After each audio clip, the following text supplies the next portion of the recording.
정말 천사들 같으세요. 하나님께서 오늘도 웃는 모습 가운데 큰 은혜가 우리에게 허락하신 줄로 믿습니다. 수능 당일 아침에, 수능이 얼마 남지 않았죠? 당일 아침에 아빠가 아들에게 카톡 문자를 보냈답니다. 뭐라고 보냈냐면 아빠가 이렇게 보냈어요. 아들, 오늘 추우니까 옷 든든하게 입으렴. 그동안 공부하느라 힘들었지. 승자가 된다면 자만하지 말고 패자가 된다 해도 절망하지 마라. 오늘이 끝이 아니라 시작에 불과하다는 거 잊지 말고 시험 잘 보렴. 저녁에 집에 가서 보자꾸나. 아빠가 언제나 사랑해. 라고 아빠가 보냈어요. 그랬더니 아들이 금방 다음 문자가 왔습니다. 이렇게 왔대요. 아빠 점점점 하더니 나 아직 고2야. 이런 아빠 없겠죠. 수능이 이제 내일 모레 목요일인데 자녀들 좀 잘 보시고요. 우리가 자녀들에게 따뜻한 말 한마디 격려하는 거 이만큼 큰 선물이 아마 없을 겁니다.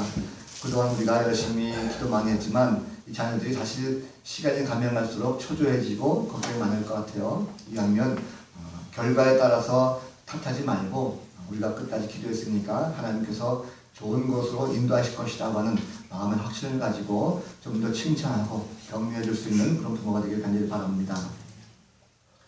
초등학교 선생님이 아이들에게 예절을 가르치고 있었어요. 그래서 아이들에게 뭐라 말하냐면 여러분, 어른들이 만약에 여러분들에게 선물을 준다면 그 선물을 받으면서 뭐라고 인사해야 되겠습니까? 끝에 다자로 끝나는 말로 인사해야 됩니다. 라고 했더니 한 친구가 손 탁 들면서 감사합니다. 라고 인사해야 됩니다. 라고 했대요. 그랬더니 박수를 확 쳤어요. 그랬더니 또 어떤 친구가 일어나서 손 들더니 고맙습니다. 라고 인사해야 됩니다. 그랬더니 다들 박수를 확 쳤어요. 근데 먼 곳에 곰곰이 생각을 하는 아이가 손을 번쩍 들더니 일어나가지고 뭘 이런 걸 다 있으세요. 선물 이야기할까 합니다. 선물 이야기하면 참 기분 좋죠. 선물 받으면 굉장히 기분 좋습니다. 왜냐면 그 선물 받을 때 상대방이 나를 생각해서 주는 물건이잖아요. 그러니까 기쁘게 받을 수가 있습니다. 그래서 그 선물을 주는 사람의 마음을 알 수가 있고 또 그 선물을 받게 되면 행복해지죠. 특히 사랑하는 사람이 나에게 선물을 주게 되면 그 선물은 이루 말할 수 없이 행복하고 감사합니다. 뿐만 아닙니다. 선물을 줄 때 보면 그 사람의 마음을 알 수 있기 때문에 비싼 것보다는 그 사람의 마음이 정말 담겨져 있는 이런 선물이면 더 좋을 것 같아요. 제가 옛날에 이런 경험이 있었습니다. 아내가 TV를 보는데 한 연속극에서 어떤 남자 주인공이 자기 애인에게 아주 보석알이 이만한 반지를 다 껴주는 거예요. 그러니까 아내가 그걸 보더니 야, 나도 저런 선물 받고 싶다 그러더라고요. 제가 즉석에서 반지를 선물해 줬다는 거 아닙니까? 어떻게 되냐면 손 내밀어봐 그랬더니 아내가 손을 이렇게 내밀었어요. 그래가지고 제가 자 반지야 이래가지고 제가 이렇게 껴드렸어요. 그랬더니 좋아하지 않았더니 오히려 이건 알이 없잖아 이러더라고요. 그래가지고 아니 이게 반지면 이 몸이 알인데 이게 이보다 더 귀한 알이 어디 있겠어 해가지고 세상에서 가장 값진 선물이다 라고 했더니 제가 보니까 지금까지도 사람 만날 때 선물 얘기하면 이 얘기를 하고 있더라고요. 그래서 간단한 말이지만 그 말 한마디로 평생 이렇게 행복해 한다는 것을 제가 경험했습니다.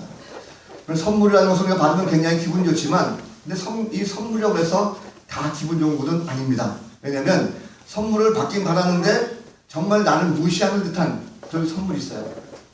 이거 사람 무시하는 것도 아니고 왜 이렇게 성의 없이 선물을 보냈을까 하는 경우가 있습니다. 그러면 굉장히 나를 무시하는 것 같아서 기분 나쁘죠.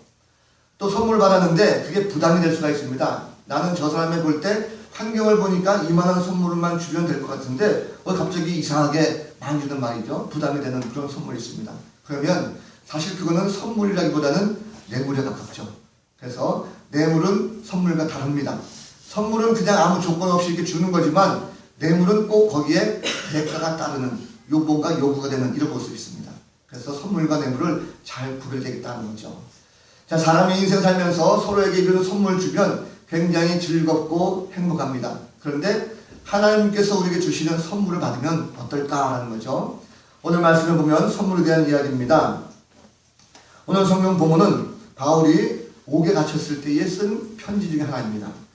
에베소 교회 성도들에게 신앙을 돈독하게 하기 위해서 교회의 본질이 뭘까, 사명이 뭘까라는 것을 언급해서 그 에베소 교회에 보낸 글이 바로 에베소서입니다. 자, 오늘 본 말씀 8절 말씀 보니까 여러분은 믿음을 통해서 은혜로 구원을 얻었고 이것은 여러분에게 나는 것이 아니라 하나님께서 여러분에게 주신 선물이다라고 말씀하고 있습니다. 구원은 하나님께서 주신 선물이라는 거죠. 앞서 말씀드렸지만 선물이라는 것은 좀 실제적인 것이어야 됩니다. 받으면 뭔가 기쁘고 즐겁고 흐뭇해야 됩니다. 근데 바울은 지금 아무것도 주지 않고 지금 말로 하는 거죠. 말로 에베소 교회 성도들에게 너희들이 구원을 선물로 받았다라고 하는 것입니다.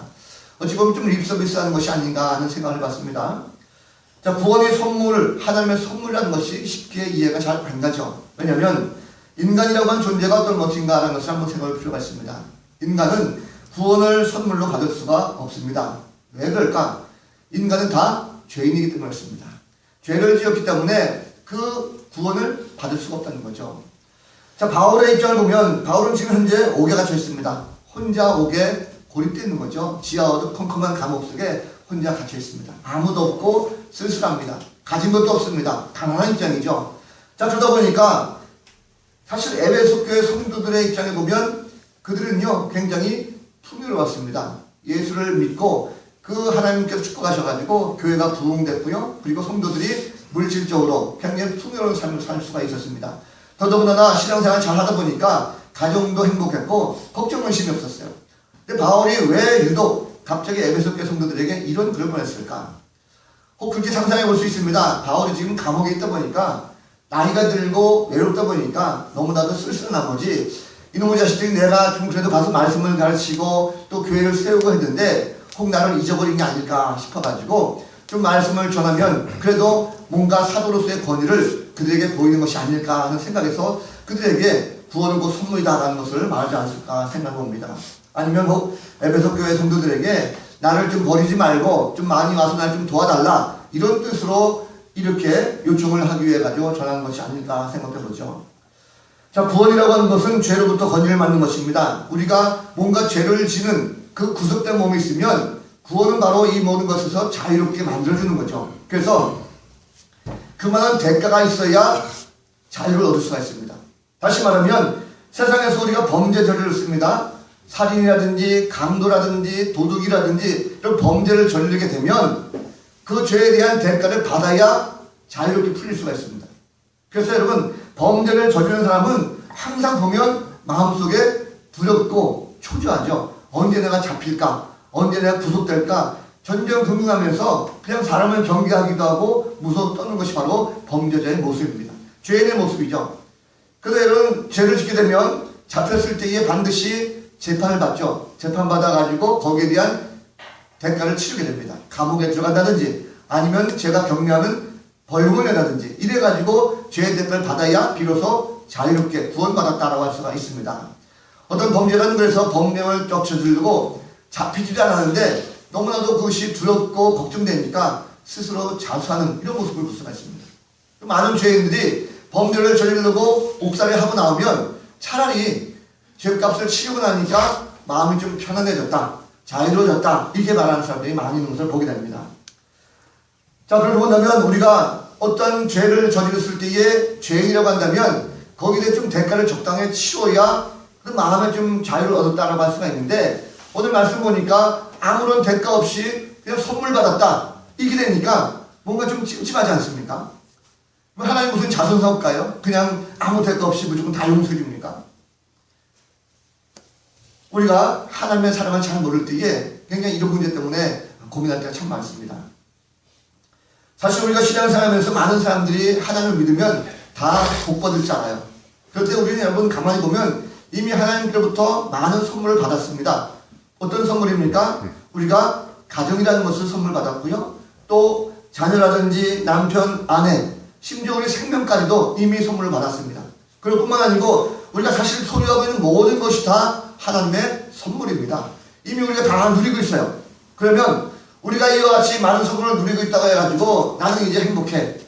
나는 언제든지 나는 죄가 없어. 항상 즐거워. 라고 생활하고 있는가 하는 것을 한번 생각해 보시기 바랍니다. 아마도 그런 것을 누리고 있기 때문에 나는 행복하다. 말할 수 있는 사람은 아무도 없을 거예요. 왜냐면 내가 그렇게 물질이 많고 건강하고 자녀들이 다 잘 나가고 남편이 돈을 잘 벌고 아무리 가진 것이 많다 할지라도 생각해보면 여전히 내 마음속에 근심과 걱정이 있습니다. 불안한 감이 있다는 거죠.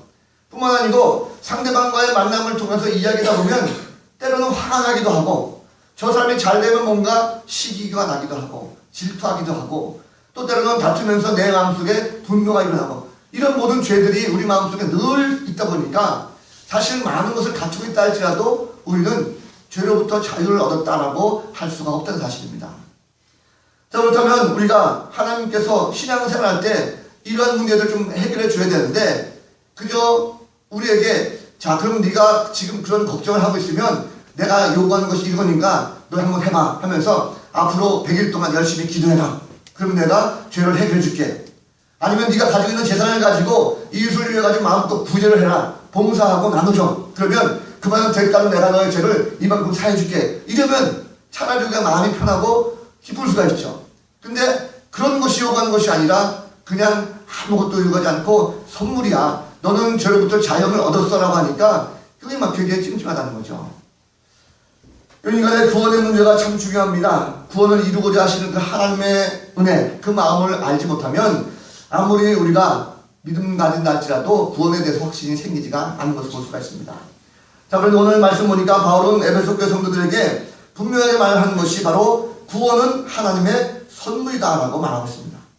자, 여기 말씀은 지금 바울이 자신이 옥에 갇혀있기 때문에 내가 가난하고 불쌍하기 때문에 나를 좀 돌봐달라 이런 차원에서 얘기하는 것이 아닙니다. 그는 자신이 믿고 있었던 하나님, 그 하나님에 대한 구원의 확신이 있었어요. 그런데 에베소 교회를 성도들 가만히 보니까 그들이 물질적으로 풍요하고 열심히 교회 생활을 잘하지만 구원에 대한 확신이 흔들렸다는 것입니다.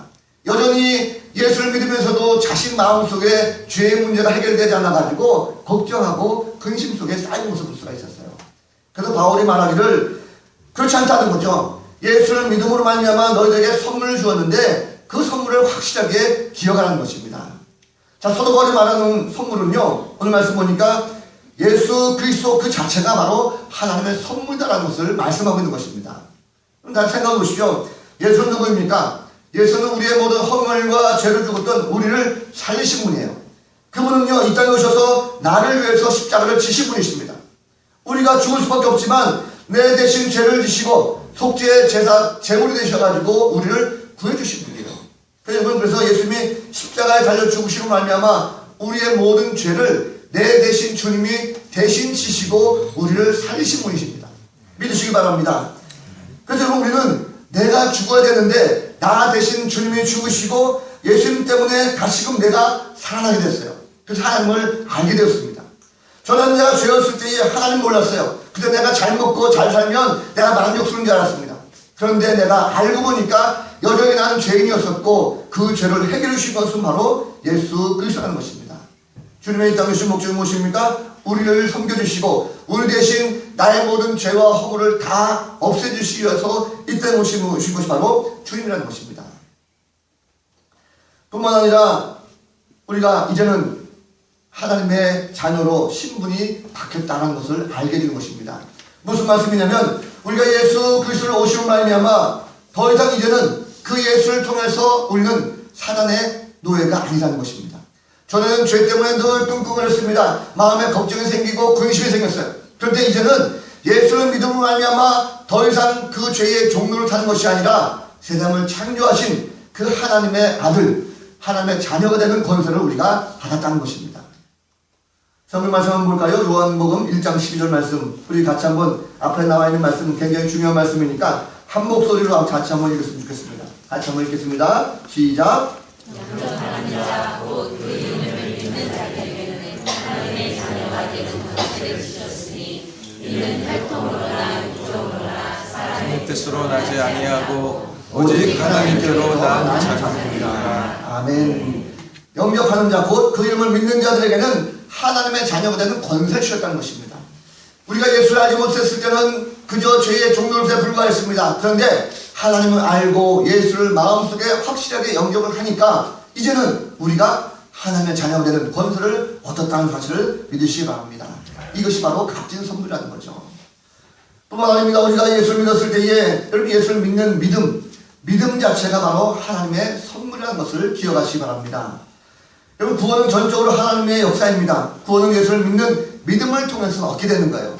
그런데 여러분 생각해 보십시오. 우리는 예수를 믿는 믿음이 어떤 나의 의지라든지 나의 어떤 결정을 가지고 아 그래 내가 예수를 믿어야지 하고 믿는 믿음이 생긴 것 같아요. 그런데 그러지 않습니다. 왜 그럴까요? 여러분 아무리 예수를 믿는다 할지라도요 내 스스로가 믿음이 생기지 않습니다. 왜 그러냐면 우리가 예수를 믿고 구주를 고백하는 사람이 많지가 않습니다. 왜 그러냐면 세상에 보면요 아직도 여러분 예수를 아는 사람들이 참 많습니다. 예수를 알긴 아는데 상식적으로 알아요. 지식적으로 알고 있습니다. 역사적으로 예수가 어떤 사람인지 알고 있어요. 그런데 그 예수를 믿음의 주로 고백하는 사람은 많지 않다는 것입니다. 지금도 보면 사람들이 예수합니까? 하면 다 알아요. 그 사람이 누군지 어떤 사람인지 다 알고 있습니다. 그런데 그 사람들이 교회에 오지 아니하고 세상에 나가서 단품 구경하고 즐기는 사람들이 얼마나 많이 있습니까? 자 여러분 지금 이 자리에 앉아 있습니다. 여러분이 이 자리에 앉아 있는 것 왜 앉아 있습니까? 우리가 주님을 입술로 고백하며 예수를 믿는다라는 것을 고백하기 때문에 인정하기 때문에 주님 앞에 나와 있는 것입니다. 아무나 있는 것이 아니라 예수를 믿기 때문에 그 고백을 통해서 이 자리에 나와 있다는 것입니다. 결국 무엇입니까? 예수를 믿는 것도 전적인 하나님의 은혜라는 사실을 믿으시기 바랍니다. 많은 사람들이 세상을 통해서 예수님을 알고 있습니다. 상식적으로 지식적으로 알고 있지만 그러나 세상들이 방황합니다. 우리 주님은 이 땅에 오셔서 우리들에게 예수를 믿는 믿음을 주셨어요. 예수님은 하나님의 본체이십니다. 하나님이시라는 거죠.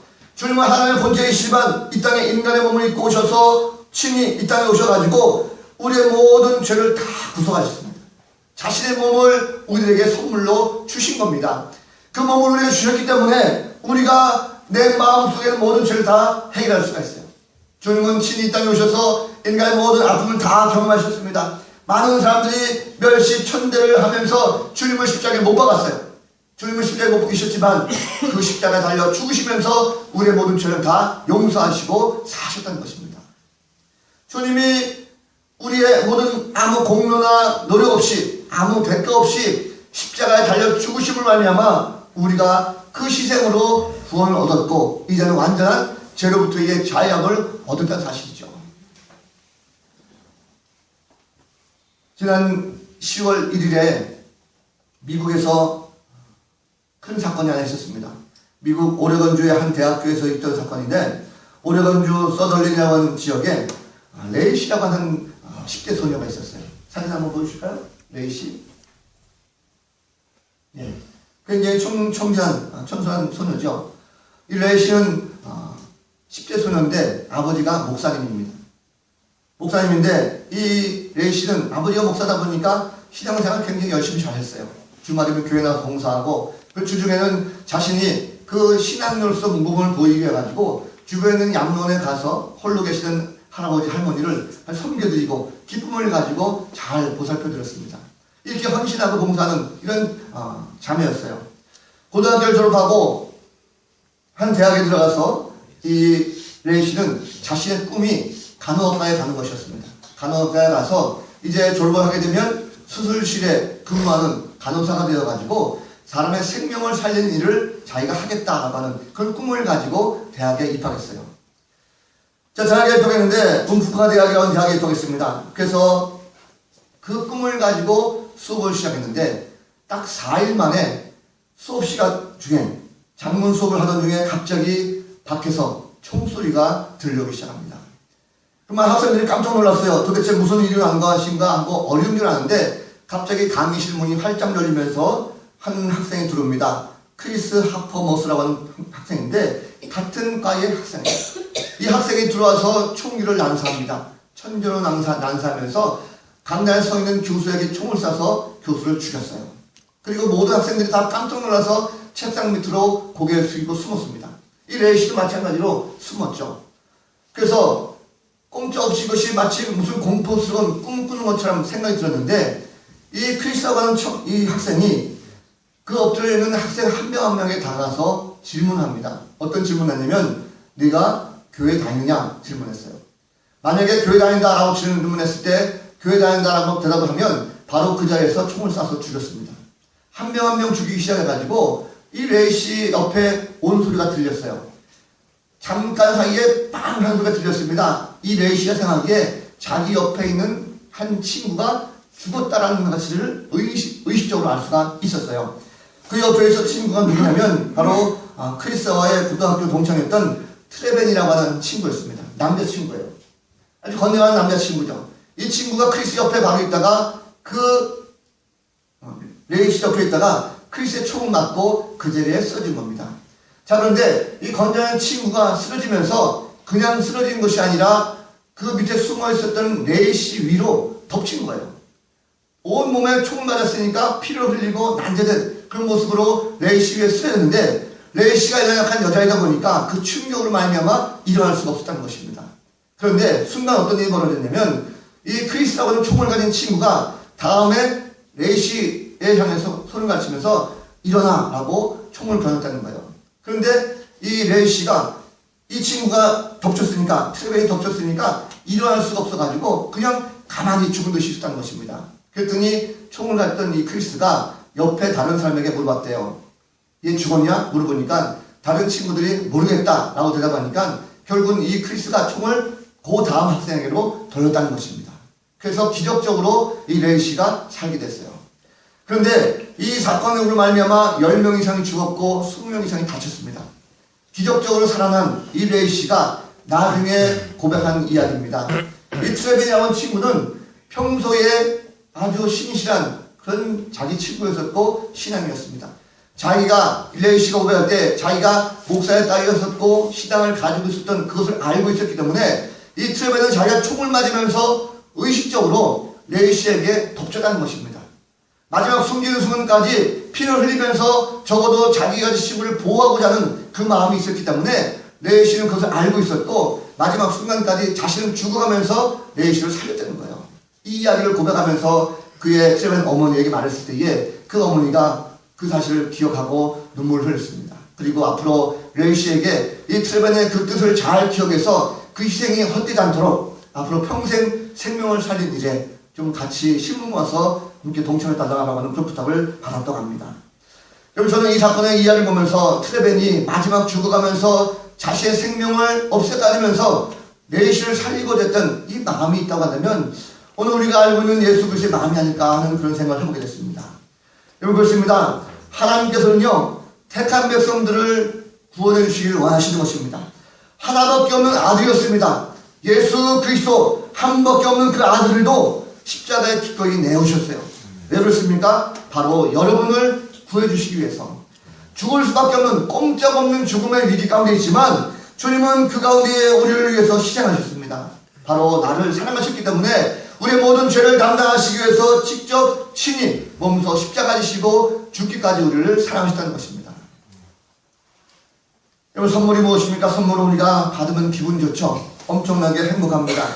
선물은요 주는 사람도 기쁘지만 받는 사람도 기쁘고 받는 사람은 이루 말할 수 없이 행복을 느끼게 됩니다. 하나님은 우리를 사랑하셨어요. 우리에게 독생자 예수 그리스도를 주실 때 아낌없이 주셨다는 것은 그 선물을 주시면서도 기뻐하셨습니다. 그 희생을 치르면서도 우리를 사랑하셨습니다. 우리는요 더럽기가 한량없는 그런 인생이었어요. 많은 죄 가운데에 도대체 해야 할 수 없는 그런 추악한 인생이었습니다. 그런데 주님이 우리를 위해서 십자가 지시고 죽음을 말미암아 우리는 다시금 새로운 인생을 살게 되었습니다. 그것이 바로 진정으로 우리에게 주신 하나님의 위대한 선물이 아니고 무엇이겠습니까? 우리에게 줄 때에 아무런 조건 없이 그냥 주신 거예요. 그저 나를 사랑하시고 나를 구원하시기 위해서 아무 조건 없이 우리에게 주신 것입니다. 중요한 것은 이제 우리가 무엇을 할 것인가? 요한복음 3장 16절 말씀입니다. 앞에 보시면 우리 잘 알고 있는 말씀인데 같이 한번 우리 한 목소리로 다시 한번 읽겠습니다. 요한복음 3장 16절 말씀 시작. 하나님이 세상을 이처럼 사랑하사 독생자를 주셨으니 이는 그를 믿는 자마다 멸망하지 않고 영생을 얻게 하려 하십니다. 여러분, 한번 물어보겠습니다. 여러분, 예수 그리스도를 구주로 믿으십니까? 구원이라고 하는 것은 하나님의 선물입니다. 선물은 아무 조건 없이 그냥 주는 거죠. 하나님께서 우리에게 주시는 최고의 선물이 바로 구원이라는 것입니다. 아무 조건 없이 그리고 은혜로 우리 가운데 주는 거예요. 자, 구원의 확신을 가진 사람은 믿음을 가져 나갈 때에 더 이상 세상 곳에 연연하지 않습니다. 아무리 내가 힘들고 어려운 환경이라 할지라도 낙심하지 않습니다. 물건이 좀 없고 물질이 좀 부족하다 할지라도 결코 그 때문에 끙끙대지 않습니다. 이제는 오직 하나님을 향해서 구원에 대한 기쁨과 감사, 은혜로 말미암아 풍성한 삶을 누리는 것이 바로 믿음의 확신을 가지고 나간 구원의 감사를 가지고 나가는 귀한 성도다라는 것입니다. 우리는 죄와 사망에서 벗어난 하나님의 자녀들입니다. 예수 그리스도를 통해서 구원받았어요. 그렇기 때문에 이제는 영생을 소유하게 됐습니다. 최고의 선물을 받은 거예요. 죽음 이후에 내가 예수를 믿음으로 말미암아 영원한 생명, 천국 갈 수 있는 티켓을 얻었다는 사실입니다. 그리고 그렇기 때문에 이제는 우리가 지난날 돌아보면서 잘못된 것은 회개되지만 앞으로 미래에 대한 소망을 가지고 나가야 되는 것입니다. 더 이상 눈앞에 보이는 것에 대해서 연연하지 말고 영생을 소망하면서 큰 꿈과 소망을 가지고 살아가는 그런 성도들이 되었으면 좋겠습니다. 구원받은 것에 대해서 귀한 감사, 감격이 우리 가운데 얼마나 많이 있습니까? 여러분, 다음 주는 우리가 감사절로 지킵니다. 추수감사절인데 무엇보다도 한 해 동안 우리를 지켜주신 그 하나님, 생명을 지켜주시고 가정을 지켜주시고 일터를 지켜주시고 많은 것을 지켜주신 그 하나님 앞에 기쁨으로 감사할 수 있는 그런 마음가짐이 되어야 되겠지만 더욱더 중요한 것은 우리를 구원해 주신 그 예수 그리스도, 그 주님 앞에 나를 구원해 주신 그 하나님의 진정한 기쁨, 감사의 선물을 우리가 알고 있다고 한다면 구원받은 그 자체만으로도 진정으로 하나님께 감사할 수 있는 그런 성도들이 되될 줄로 믿습니다. 특별히 이번 추수감사절은 어려운 이들과 함께 나눕니다. 예수님의 사랑, 그 주님은 이 땅에 오셔서 우리 위해서 아낌없이 희생하셨던 그 사랑이었다고 한다면 우리가 이 지역에 있는 많은 이들에게 사랑을 나누고 실천할 수 있는 그런 모습이 되었으면 좋겠습니다. 사랑의 쌀 나누는 운동에 많이 참여해 주시고 모쪼록 함께 풍성함을 말미암아 부족함이 없는 그런 추수감사절, 또 감사를 드릴 수 있고 함께 기쁨을 누릴 수 있는 복된 성도들의 감사절 되게 되시기를 우리 구주 예수 그리스도 이름으로 간절히 축원을 드립니다. 아멘. 다 같이 일어나셔서 함께 찬양하고 기도하도록 하겠습니다.